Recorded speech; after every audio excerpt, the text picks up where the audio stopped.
akamatwala fitina mona samusiya. Anatilodzayo ndi mfitidi. Mwana akamatwala fitina mona samusiya. Amene analodza ifeyo si mfiti wamba. Amene analodza ifeyo ndi mfitidi. Amene analodza Malawiyo saizimakana. Ngwe aya akadati thamangani mudzasite.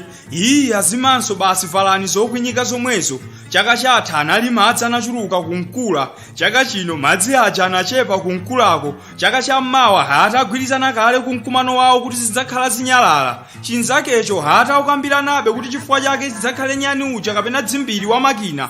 Amene analodza ifeyo sanayambe kutamba lero. Amene anatilodza ifeyo lomatewera atakudya. Amene tina mchimwirayo ufiti wake ndi wokaka. Kodi akambirana zotani ku nyumba ya malamulo palibe bwana lero amangozutsa aphungu kuti ulo amausumana kumagona mikonono kumeneko. Mmene adzukamo atakambirana zotani mawali. Atakambirana zoti malipiro awo akwezedwe tulo lawo lilandire nswahala. Amene analodza ifeyo sitingamake. Amene anafulatira ifeyo sakhululuka. Amene anakwira ifeyo ufiti wake ndi chitedze. Maphunziro akwera kwambiri kuchokera ku sekondari tukanika kuwapeza. Chaka chinonso sitinakolole fodyaso aolera pa nyumba tikhala ndi njala. Malipiro akuperekedwa mtauni munso ndi ochepa kwambiri. Mabino akungophedwa ufulu okhala ndi moyo kuphwanyidwa. Titani pamenepa anzathu amabungwe. Mwachita bwino kutipeza. Ife amabungwe tuona ngati kuti mavuto osewa athe tiloleze mathanyula ukwati wa mphongo zokhazokha ishi. Amene anatambira ifeyo chisona alibe.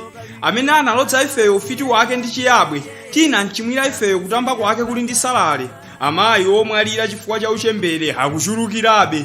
Ana opitirira pobadwa ndi ambiribe. Amayi opita padera ndi osayamba titana anzathu akatswira za umoyo pasavute. Ife akatswira za umoyo tuona ngati tiloleze kutaya mimba mwa ufulu kuti munthu akayitenga azingoyitayiratu asana kumane ndi mavuto opita padera ndi ena mukunenawo koma amwene. Amene analodza ifeyo anatisandusa zidzete. Amene anatambira ifeyo sangakhale kuti wadya munthu mmodzi yekha mmoyo uno. Amene anatambira ifeyo ngati ndi woyamwira ufiti wakewo anayamwitsidwa mwakathithi. Katangale wachulukitsa hapa tipereke aponso tipereke. Kuba mmaunduna ndi mmabungwe ungwanyanya tsiku nkhani ndi aizi. Okuba atasa kwambiri kumachita kupha anthu mwankhaza ngati akusenda mbuzi. Aphungu athu olemekezeka mwadzuka ano kutulolija mukuona ngati titani kuti tithese izi. Ife tonse titakambirana tagwirizana kuti kuthana nawo mavuto osewa nkuloleza ulimi wachamba. Tilime, tibande, tisweke mpaka tingaze tikatero tidzayiwala mavutowa ishi. Amene anatambira ifeyo munthu alibe. Amene analodza ifeyo aphunzire kukhala ndi anthu. Amene anatambira ifeyo auzidwe khalidwe ndi chuma. Masinodi ndi m'madayosesimu anthu a Mulungu kufinyana nkhwiko aneneri akulimbana nkuonjezera chuma cha dziko lapansi. Koma chigulu chikufa opanda Yesu. Achinyamata akusowa zochita kuwafunsa ukadaulo wanu ndi otani. Ati ndine admin wa ma WhatsApp group 8 ndi ma Facebook group 6. Ti anthu towaphunzira tikungokula mimba kumabwebweta timbwerera tawo.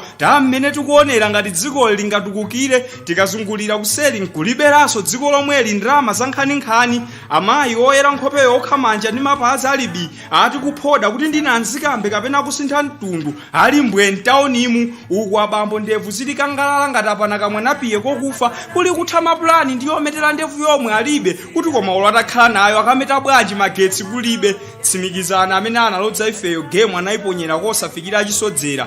Dziko laling'onong'ono koma nambala ya mikangano kuposera nambala ya anthu. Tonse kumadziwa kuti choyenera kuchita nkuthana ndi katangale kuyigwira mbava ya katangaleyo hena kuyitulutsa ati yaonetsa khalidwe labwino kundendeko. Chilichonse chomwe timachita palibe chomwe chimayenda kupatula kuberekana kungokhala ngati anthu onse opanda nzeru anawaponya kuno koma palibe zikunkhudza. Timakampeni topanda mchere ndeni tomwe mabungwe akumeneko amayikako ndrama za nkhani zeniseni zikuswayidwa. Ati kodi atate mwapanga kale ndulidwe wauleretu pano kuti ndidzipanga ndulidwe ndili ndi njala malo mokasaka chimanga sindikuwomokerani lezala lanu lili m'manja. Amene anatilodza ifeyo akapepesedwe. Amene tina mchimwirayo ufiti wake siwamasewera. Tikanamatsutsikako ndi kukhudzidwa zatsogolo la dziko lathu lomwe ndi la mdima ndi lochititsa mantha ndi manyazi. Koma ngati uli ufiti amene anatilodzayo ndi mfitidi. Amaiya ngono renga mulinga okaezera mwanayo samusiya mpaka atafa.